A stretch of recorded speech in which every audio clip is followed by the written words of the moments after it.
Well, Thailand's military has taken control of the country's government days after imposing martial law. The head of the Thai army says the coup is necessary to restore order after 6 months of political turmoil between the government and opposition protesters. Protesters in Bangkok had blocked elections and called for the ouster of a caretaker government installed after the court removed Thailand's prime minister earlier this month. Thailand's army chief made the coup announcement in a television address shortly after convening a meeting with political parties, lawmakers, and other key figures. To reform the social structure economically, socially, and in other ways, to create equality for everybody and for every side. The Peace Maintaining Committee, which consisted of Army, Army Forces, Navy, and Air Forces, as well as the National Police, has to take control of power to administrate the country from May 22, 2014, from the time of 1630 hours onwards.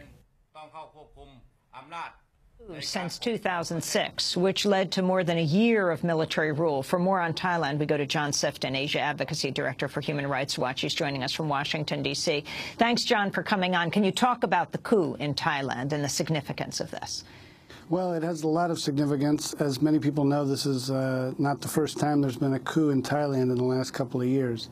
What's really going on here, which is different from all the other times, is that this time we have an issue of royal succession. The king of Thailand is quite elderly and, like everybody, is not immortal.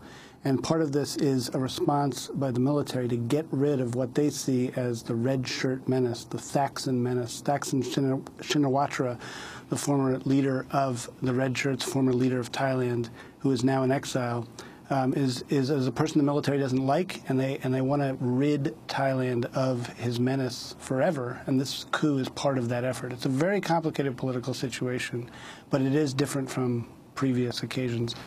And why have there been such a string of military coups in Thailand in modern times? The military is not it would be a mistake to think that this military is like your typical kleptocratic banana republic military. This military is patriotic in their own way. It's just they have no allegiance to democratic principles. They have allegiance to the crown. And they've stepped in many times when political infighting or political opposition has displeased the palace. And in this case, in some respects, it's no different. What is the U.S. relationship with the Thai military, John? Well, one of the biggest things we've been saying is that this ought to be a lesson to the U.S. military, to the U.S. administration, to the U.S. government at large, that all of this effort to promote democratic ideals and human rights through military engagement has been for naught. That's not because engagement doesn't work, but because the engagement that's been used hasn't worked. Year after year, decade after decade, the U.S. military has trained the Thai military, engaged with it, and somehow hoped that its values would be imbued by osmosis to the Thai military. It hasn't happened. So I think it's time to rethink military assistance, and not just here, but across the world.